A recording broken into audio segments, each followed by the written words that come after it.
त्याच्यात काही विशेष प्रमाण भरतीचं फार प्रयत्न होत नाहीत। कुठं 20,000 भरले, कुठं 80,000 भरले। वेगळं कर्ज काढायची तयारी सरकारची आहे। म्हणजे महाराष्ट्रातल्या माणसावर आतापर्यंत 65 ते 70,000 रुपये प्रति माणसी कर्ज या सरकारने आता चढवून ठेवलेलं आहे आणि सरकारची आर्थिक परिस्थिती अतिशय दयनीय झालेली आहे। सर्वसाधारणपणाने राजकोषीय तूट ही सकल उत्पन्नाच्या 3% आत असायला पाहिजे, पण या सरकारने यावर्षी 2 अर्थसंकल्प आणि 1 पुरवणी मागणी मांडली आणि राजकोषीय तूट 3% वर जाऊ नये ती आता 4.3% पोहोचलेली आहे। म्हणजे महाराष्ट्रातली कोणतीही कमिटमेंट या सरकारला आता पूर्ण करता येणार नाही अशा परिस्थितीत हे राज्य नेण्याचं काम यांनी केलं आहे। राज्याच्या विकासवाढीचा दर कमी झालेला आहे आणि शेती जो अर्थव्यवस्थेचा आपला कणा आहे त्याच्यातही 2.6% घसरण झालेली आहे आणि त्याचाच अर्थ महाराष्ट्र सरकारचं शेतकऱ्यांच्या प्रश्नावर लक्ष नाही आहे। पहिल्या 2-3 क्रमांकावर असणारा आमचा महाराष्ट्र आता जवळपास 11व्या नंबरवर गेलाय। हे मी नाही तर नियोजन मंडळाने आता हे आकडेवारीने सिद्ध केलेलं आहे। 2024ला आपल्या राज्याला उत्तर प्रदेशपेक्षा फार पैसे कमी मिळाले। म्हणजे आपल्याला ज्यावेळी 60,000 कोटी रुपये मिळाले त्यावेळी उत्तर प्रदेशला 1,83,000 कोटी रुपयाचा निधी देण्यात आला। आता हे डबल इंजिनचं सरकार म्हणतात, पण मला असं वाटतं की हे ट्रबल इंजिनचं सरकार आहे। आज या ठिकाणी महाराष्ट्र अग्रेसर होता एकेकाळी, तो यांच्या काळात अधिक मागं जाण्याची परिस्थिती यांच्या कर्तबगारीने तयार झालेली आहे। गेल्या 2 वर्षात शेतकऱ्यांचे किती हाल झाले आहेत। पीक विम्याचे पैसे मिळत नाहीत, नुकसान भरपाई वेळेवर मिळत नाही। आज झालेल्या नुकसानाची भरपाई वर्षभराने, 6 महिन्यांनी, 8 महिन्याने दिली जाते। निर्यातीचं चुकीचं धोरण केंद्राने आखल्यामुळं महाराष्ट्रातल्या कांदा उत्पादक, संत्रा उत्पादक, केळी उत्पादक, कपास उत्पादक या सगळ्याच शेतकऱ्यांचं अतोनात नुकसान हे भारतीय जनता पक्षाच्या केंद्रीय राजवटीनं केलं। योग्य हमीभाव नाही आहेत आणि दुसऱ्या बाजूला दुधाला देखील भाव नाही। दुधाला भाव देण्याच्या विषयी आमचे खासदार निलेश लंके यांनी नगरला एक मोठं आंदोलन केलं। त्यावेळी सरकारने वेगळी आश्वासनं त्यांना दिली, पण त्यावरही कोणताही उपाययोजना सरकारने केलेली नाही। आज महागाईमुळं शेतकऱ्यांचा खर्च वाढलेला आहे आणि महागाईमुळं खर्च वाढल्यामुळं आज जी MSP जाहीर करण्यात येते त्यात खर्च देखील शेतकऱ्यांचा निघत नाही। 2023-24चे PM फसल विमा योजना मधील कव्हरेजमध्ये 4.17% घट झालेली आहे। राज्यामध्ये जानेवारी ते मे या फक्त 5 महिन्यात महाराष्ट्रामध्ये 1076 शेतकऱ्यांनी आत्महत्या केलेल्या आहेत। हे विदारक सत्य आपल्या महाराष्ट्राला दिसतंय। आज तरुणांची परिस्थिती काय आहे, बेरोजगारी आणि उद्योगधंद्याची परिस्थिती काय आहे। बेरोजगारी आता 11%च्या वर गेलेली आहे। महाराष्ट्रात 17 प्रकल्प येणार होते, ते राज्याच्या बाहेर गेले। जाताना राज्याच्या प्रमुख नेत्यांनी ते प्रकल्प आपल्या राज्यात राहावेत याचा कोणताही प्रयत्न केला नाही। गुजरात राज्यात विशेषतः प्रकल्प गेले तर मुग गिळून गप्प बसणारी आमचे महाराष्ट्राचे सध्याचे सत्ताधारी आहेत। आज महाराष्ट्र सरकारमध्ये 2.5 लाख पदं रिकामी आहेत। त्याच्यात काही विशेष प्रमाण भरतीचं फार प्रयत्न होत नाहीत। कुठं 20,000 भरले, कुठं 80,000 भरले अशा घोषणा आहेत, पण प्रत्यक्ष अनुभव महाराष्ट्रातल्या तरुणांना येत नाही। युवकांची परीक्षेसाठी तयारी करतात, कष्ट करतात, गरीब घरातली मुलं प्रयत्न करतात, पेपर देतात आणि तोच पेपर फुटलेला असतो आणि त्यामुळे पुन्हा पेपर घेण्याचे प्रकार अलीकडे वाढलेले आहेत। या सरकारच्या काळात पेपर फुटीचे घोटाळे प्रचंड मोठ्या प्रमाणात वाढले आणि त्यामुळे महाराष्ट्रातला युवक हा अत्यंत तणावग्रस्त परिस्थितीत आहे। 19 ते 24 या 5 वर्षामध्ये जवळपास 11.5 लाख विद्यार्थ्यांच्यावर याचा दुष्परिणाम झालेला आहे. नवीन MIDC होत नाहीत, ज्या MIDC मोकळ्या आहेत तिथं नवीन उद्योग यांना आले नाहीत. प्रत्येक वेळी दावोसला जाऊन 1.5 लाख कोटीची इन्व्हेस्टमेंट आणली, 4 लाख कोटीची इन्व्हेस्टमेंट आणली, अशा घोषणा आम्ही सगळ्यांनी ऐकल्या, पण इन्व्हेस्टमेंट कुठं दिसत नाहीत आणि दिसल्या तर त्यामध्ये जी गुंतवणूक रोजगार निर्माण होणार आहे तो रोजगार त्या प्रमाणात निर्माण होत नाही असा अनुभव आहे. आणि म्हणून महाराष्ट्रात आज जवळपास 40-45 लाख युवक बेरोजगार आहेत आणि त्यांच्या बेरोजगारीला हाताला काम देण्यासाठी कोणतंही काम सरकार करत नाही. मधल्या काळात 424 नमो महारोजगार मेळावे आयोजित करण्यात आले. मग 424 महारोजगार योजनेमध्ये कोट्यावधी रुपये उधळले. एकेका इव्हेंटला एकेका रोजगार मेळाव्याला 5-5, 7-7 कोटी रुपये यांनी खर्च केले आणि रोजगार किती मिळाला तर 60. सरासरी या 424 नमो महारोजगार मेळाव्यामध्ये सरासरीने प्रत्येक मेळाव्यानंतर 50-60 सरासरी येते, कारण 25,000 लोकांना रोजगार टोटल मिळालेला आहे. त्यामुळे नवीन रोजगार निर्माण करण्याचा कोणता ठोस प्लॅन यांच्याकडे नाही. स्टार्टअप फंडिंग 60% खाली गेलेली आहे राज्यातली आणि FDI फंडिंग देखील FDI इन्व्हेस्टमेंट देखील 15% कमी झालेलं आहे. आपण नेहमी म्हणतो आम्ही महाराष्ट्रात FDI 1 नंबरला महाराष्ट्र आणलं, परत सांगायचा प्रयत्न करतो, पण वस्तुस्थिती अशी आहे की FDI मधली गुंतवणूक देखील 15% कमी झालेली आहे. भ्रष्टाचारात तर बेसुमार वाढ झालेली आहे. आपण सगळेच महाराष्ट्रातल्या जनतेला लक्षात आलेलं आहे. महाराष्ट्रात 1 नंबर महाराष्ट्राचा आता भ्रष्टाचारात देशात गेलेला आहे. म्हणजे देशात 1 नंबर भ्रष्टाचारात महाराष्ट्र हे अग्रेसर राज्य यांनी पुढे नेलेलं आहे. हा परिणाम ह्या 2 वर्षातल्या कामकाजातनं यांनी करून दाखवलेला आहे. 6 वर्षात भ्रष्टाचाराच्या 2/3 केसेसमध्ये काहीच पुढं प्रोग्रेस झाली नाही आणि अधिकारी किंवा कर्मचारी याने भ्रष्टाचार केला तर त्याची चौकशी होणं देखील आता बंद झालेलं आहे. कारण सत्ताधारी आणि कर्मचारी अधिकारी यांचे हँड अँड ग्लोव्ज अशी परिस्थिती तयार झालेली आहे. हल्ली महाराष्ट्रात एक म्हण सुरू झालेली आहे, भ्रष्टाचार्यांचा एकच नारा, तुरुंगापेक्षा भाजप बरा. ही आज परिस्थिती आहे आणि त्यामुळे जे कोणी आता खेडेकरांच्या बाबतीत एक मी व्हॉट्सअपवर बघितलं की आता त्यांनी भाजपमध्ये गेल्यावर त्यांना संरक्षण मिळेल. म्हणजे एवढं जनतेच्या मनात पसरलेलं आहे की सगळ्या भ्रष्टाचारांना भारतीय जनता पक्ष स्वीकारते असा त्याचा अर्थ आहे. आणि म्हणून या ठिकाणी महाराष्ट्रात 2014 पासून आम्ही आकडेवारी काढली, 25 नेत्यांच्यावर आरोप केले की ज्यांनी त्यानंतर आरोप झाल्यानंतर पक्षांतर केलं, भाजपच्या सोबत गेले. त्यापैकी जे तिकडे गेले त्या 25 पैकी 23 लोकांच्यावर कोणतीही कारवाई झालेली नाही. उदाहरणच द्यायचं असेल तर अलीकडे लेटेस्ट उदाहरण म्हणजे खासदार रवींद्र वायकर ज्यांनी अर्ज भरत्याच्या काळात, निवडणुकीच्या काळात सांगितलं होतं की माझ्यावर प्रचंड दबाव आला आणि मग मला तिकडे जावं लागलं. त्यामुळं लोकांना प्रश्न पडतो की या नेत्यांच्यावर आरोप भारतीय जनता पक्षाने केले, मग ह्या लोकांनी भ्रष्टाचार केला नाही का? मग हे भाजपमध्ये गेल्यावर भ्रष्टाचार कॅन्सल झाला का? याचं उत्तर खरं म्हणजे भाजपने दिलं पाहिजे. महाराष्ट्रात निवडणुकीला सामोरं जाण्याच्या आधी ज्या 25 लोकांना त्यांनी आपल्या पक्षात घेतलं त्यांच्यावरचे आरोप त्यांनी केले तेही त्यांनी सांगावेत आणि त्याच्यावर काय कारवाई झाली हेही सांगावं. महाराष्ट्रात आता मागच्या विधानसभेत आम्ही काही घोटाळे मांडण्याचा प्रयत्न केला. एक डांबर घोटाळा आहे, एक रत्नागिरी जिल्ह्यात RD सामंत कन्स्ट्रक्शन कंपनी आहे, त्यामध्ये कोणाची कंपनी आहे हे आपल्याला मी सांगायला नको. एका वरिष्ठ मंत्र्यांचं कंपनी आहे, त्यांचे सगळे सोयरे त्या कंपनीत आहेत.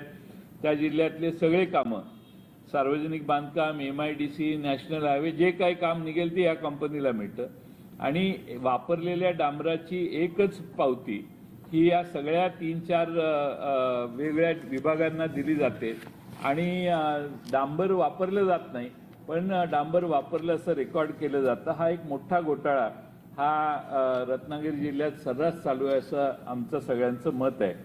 मी मेगा इंजिनिअरिंगच्या घोटाळ्याबद्दलही विधानसभेत विषय मांडला. मेगा इंजिनिअरिंगमध्ये गौण खनिजाचं उत्खनन केलं, तहसीलदाराने दंड ठोठावला 105 कोटीचा. कलेक्टरने स्वतःकडे फाईल मागून घेतली आणि 105 कोटीचा दंड मेगा इंजिनिअरिंगचा माफ केला. त्याच्यावर चौकशी करण्यासाठी गेले 8 महिने मी पाठपुरावा स्वतः करतोय. आयुक्त त्याच्यावर कोणती कारवाई करत नाहीत. आयुक्त ज्या अधिकाऱ्यांनी हे चुकीचं काम केलं त्याच्यावर कारवाई करावी अशी आमची अपेक्षा आहे आणि 105 कोटीचा दंड हा पुन्हा ठोठवावा. परंतु पुणे आयुक्तांच्याकडून कोणतीही कारवाई होत नाही, कारण सगळ्यांनीच एकमेकाच्या संबंधात एकमेकाला वाचवण्याचं काम करायचं ठरलेलं दिसतंय. देवस्थान घोटाळा मी विधानसभेत मांडला. औंध संस्थांच्या देवस्थानच्या जमिनी बळकावल्या गेल्या. हा प्रकार मी मागच्या 1.5 वर्षापूर्वी उघड केलेला होता. 2 महिन्यात कारवाई करू म्हणून मंत्र्यांनी सांगितलेलं, पण काही कारवाई झाली नाही. आता नागपूरमध्ये देखील म्हणजे या सरकारने हिंदुत्वाच्या नावाखाली या सरकारने सत्ता आणलेली असली तरी महाराष्ट्रातल्या अनेक म्हणजे हे औंध संस्थांचं देवस्थान जे आहे त्या देवस्थान औंध संस्थांच्या खालचे आहेत त्यांच्या जमिनी लुबाडण्याचं काम झालं. त्या वर्ग 2च्या वर्ग 1 करून विकून प्लॉट पाडण्याचं काम झालं. नागपूरला असाच एक प्रकार आहे. मारुती देवस्थान आहे नागपूरचं. त्या नागपूरच्या मारुती देवस्थानाची जमीन हडप करण्यात आली आणि तिथं प्लॉटिंग करून जमिनी बेकायदेशीरपणाने विकण्यात आल्या. जवळपास 400-500 कोटी रुपयाचा हा घोटाळा आहे. असे अनेक जमिनीचे घोटाळे हे आम्ही सभागृहात वेळोवेळी मांडले. सार्वजनिक आरोग्य विभागातला घोटाळा अलीकडे मी मांडला. आपल्या सातारा जिल्ह्यात मायनीला एक हॉस्पिटल आहे.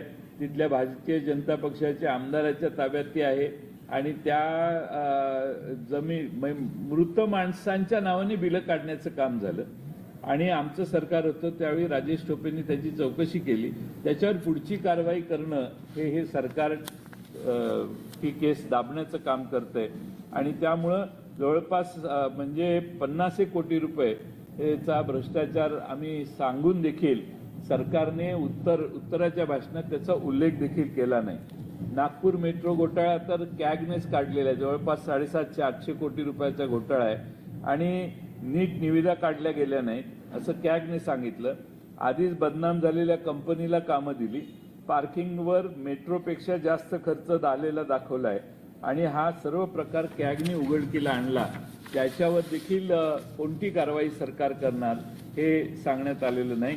MSIDCL हे एक मोठं घोटाळ्याचं नवीन प्लॅटफॉर्म या सरकारने तयार केलेला आहे आणि ह्या MSIDCLचा प्लॅटफॉर्म जो आहे त्यामध्ये PWDने टेंडर काढणं, PWDने काम देणं हे आम्ही समजू शकतो, पण 2-3 हजार कोटी रुपयाचे MSIDCL कडे कामं देण्यात आली आणि तिथे एकच माणूस आहे आणि 2-3 जण काम करतात. ते महाराष्ट्रातल्या प्रत्येक जिल्ह्यातल्या आमदार सांगतील त्याच लोकांना कामं देण्याचं काम चालू आहे. आणि आपल्या माहितीसाठी सांगतो, MSRDC मार्फत मोठ्या प्रमाणात एस्टिमेटेड कॉस्टपेक्षा जवळपास 35 ते 47% दराने अधिकच्या दराने ठराविक कंपन्यांना कामं देण्यात आली. नियमबाह्यरित्या मोबिलायझेशन ॲडव्हान्स देण्यात आला. तसेच भूसंपादनाच्या अगोदर कामाचे वाटप करण्यात आले. असे वेगळे प्रकार आहेत ज्याची तपशीलवार माहिती सभागृहात देखील मांडण्याचं काम आम्ही केलेलं आहे.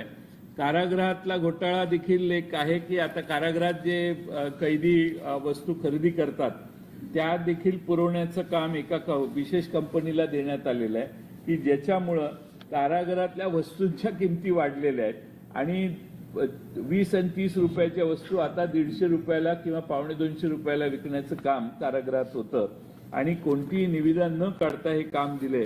जवळपास 300 कोटी रुपयाचा त्यात भ्रष्टाचार आहे. महाराष्ट्र या सरकारने क्राईम बाबतीत देखील 1 नंबरला नेऊन ठेवलेला आहे. NCRBच्या डेटानुसार महाराष्ट्र दंगली घडवण्यात प्रथम क्रमांकावर आहे, मर्डरमध्ये 3ऱ्या क्रमांकावर आहे, तर रेपमध्ये 4थ्या क्रमांकावर आहे.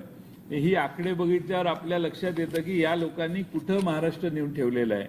कन्व्हिक्शनचा रेट 58% होता, आता तो 41% खाली आलेला आहे. बालकांवर होणाऱ्या अत्याचारात देखील वाढ झालेली आहे.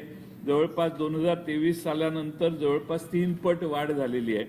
हिट अँड रन केस जे ताजं आहे त्यात आपला या लोकांनी देशात पहिल्या क्रमांकावर राज्य नेलेलं आहे आणि ज्यांनी हिट अँड रन केसमध्ये होते ते सगळे श्रीमंतांचे होते. श्रीमंतांची पोरं ही सांभाळण्याचं आणि त्यांना प्रोटेक्ट करण्याचं आणि त्यांना तुरुंगातून बाहेर काढण्याचं काम या सरकारने मोठ्या प्रमाणात मागच्या काही महिन्यात करून दाखवलेला आहे. महिलांच्यावर अत्याचार याच्या बाबतीत देखील 2014 साली 26,000 महिलांच्यावर अत्याचार झाले होते. 23 मध्ये 47,000 महिलांच्यावर अत्याचार झाल्याची नोंद आहे. त्यामुळे महिलांच्या बाबतीत जे आज मोठ्या प्रमाणात मतांच्याकडे बघून हे सरकार भूमिका मांडते, त्या महाराष्ट्रातल्या महिला सुरक्षित नाहीत हे सिद्ध होतं. आणि म्हणून आम्ही जे निकष विकासासाठी महत्त्वाचे असतात त्या निकषामध्ये आपण पहिल्या क्रमांकावर पाहिजे होतो राज्याच्या विकासाच्यासाठी. पण मला असं दिसतंय की ज्यात मागे क्रमांक राहायला पाहिजे होता तिथं आपण पहिल्या क्रमांकावर आहोत आणि जिथं आपण नंबर 1 ला पाहिजे होतो तिथे आपण घसरलेलो आहे. फायनान्शियली आर्थिकदृष्ट्या देखील आपण शक्तिशाली राज्य म्हणून पूर्वी नावारूपाला आलेलो, तेही आपलं क्षेत्र आपण गमावलेलं आहे. त्यामुळं 7.5 वर्षाच्या काळात यांनी महाराष्ट्र कुठं नेऊन ठेवला हे बघण्याची वेळ आलेली आहे. आणि म्हणून महाराष्ट्र पुन्हा 1 नंबरवर आणण्यासाठी आपण काय केलं पाहिजे आणि लोकांच्या, महाराष्ट्रातल्या जनतेच्या, विद्यार्थ्यांच्या, युवकांच्या, महिलांच्या, मध्यमवर्गीयांच्या, या राज्यातल्या पददलितांच्या, अल्पसंख्याकांच्या, या राज्यातल्या काम करणाऱ्या, कष्ट करणाऱ्या वर्गाचा, स्त्रियांचे, पुरुषांच्या, महाराष्ट्राच्या बद्दल काय स्वप्न आहेत, महाराष्ट्र 1 नंबरला नेण्यासाठी आपण काय केलं पाहिजे, यासाठी आम्ही एक नवा उपक्रम हातात घेतलेला आहे. माझ्या स्वप्नातील महाराष्ट्र हा उपक्रम आम्ही राज्यभर राबवणार आहोत आणि आमच्या राष्ट्रवादी काँग्रेस शरदचंद्र पवार पक्षाच्या वतीनं हा उपक्रम अधिक सुरू करायचं ठरवलेलं आहे. आणि हा उपक्रम 19 जुलैपासून सुरू होईल आणि 15 ऑगस्टपर्यंत चालेल. आणि त्यात या अभियानाचा उद्देश लोकांना महाराष्ट्र कसा हवा आहे किंवा त्यात काय महाराष्ट्रात सद्य परिस्थितीत काय बदल पाहिजे, लोकांच्या फीडबॅकच्या आधारे आम्ही राष्ट्रवादी काँग्रेस शरदचंद्र पवार पक्ष या पक्षाचा आमचा जाहीरनामा आम्ही लोकांच्या फीडबॅकवर तयार करणार आहे आणि सत्तेत आल्यानंतर सरकारच्या माध्यमातून त्या सर्व योजना प्रभावीपणाने राबवण्याची कमिटमेंट आमची आहे. आणि म्हणून आज आम्ही माझ्या स्वप्नातील महाराष्ट्र हा नवा उपक्रम महाराष्ट्रात लॉन्च करतोय. हा लॉन्च करत असताना आम्ही महाराष्ट्रातल्या सगळ्या गोष्टी, या महाराष्ट्राच्या जनतेच्या मनात काय आहेत, जनतेच्या मनात वेगवेगळ्या वयोगटातल्या लोकांच्या अपेक्षा काय आहेत, हे त्यांनी आम्हाला पुढे येऊन सांगावं, यासाठी आम्ही ही भूमिका, आज हा कार्यक्रम हातात घेतलेला आहे. आणि हा घेत असताना आज या ठिकाणी आम्ही मुद्दामून या ठिकाणी एक पुस्तक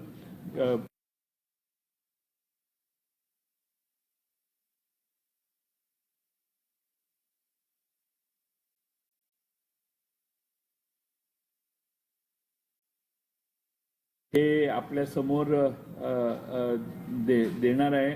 त्याच्या आधी हा महाराष्ट्रातल्या सगळ्या काळे कारनामे महायुतीचे हा फुगा फोडण्याचं काम हे आज पासून आमची ही पक्ष संघटना करेल आणि त्यासाठी आपल्या सर्वांच्या साक्षीने हा फुगा फोडवण्याचं काम खाली आम्ही करतोय. या ठिकाणी पुस्तकाचं प्रकाशन देखील महायुतीचे काळे कारनामे हे आम्ही आपल्या सर्वांच्या समोर सादर करतोय. याच्यात या सरकारचे, महायुतीचे काळे कारनामे हे आम्ही आपल्यालाही देणार आहोत. त्यातून महायुतीचे हे काळे कारनामे हे लोकांच्या पुढं जास्तीत जास्त पोहोचवण्याचं काम आम्ही पुढच्या काळात वेगवेगळ्या योजनांच्या मार्फत करणार आहोत. आणि त्यामुळं सरकार हे पूर्णपणानं फेल झालेलं आहे आणि घाबरलेलं सरकार वेगवेगळ्या प्रकारच्या घोषणा करत सुटलेलं आहे. बेदरल्यावर माणूस कसा करतो तशी या सरकारची अवस्था आहे. रोज सकाळी राज्याचे मुख्यमंत्री हे अनेक घोषणा करण्यात मग्न आहेत. त्यांना सरकारला झोप लागत नाही आणि त्यामुळं आणखीन काय केलं पाहिजे कारण लोकसभेत महाराष्ट्रातल्या जनतेनं आपला कौल दिलेला आहे आणि महाराष्ट्रातलं हे सरकार हे बाजूला करण्याचा निर्धार आणि संकेत लोकसभेत महाराष्ट्रातल्या जनतेने दिलेत. त्या महाराष्ट्रातल्या जनतेचं मी मनपूर्वक आभार मानतो. आज आम्ही या ठिकाणी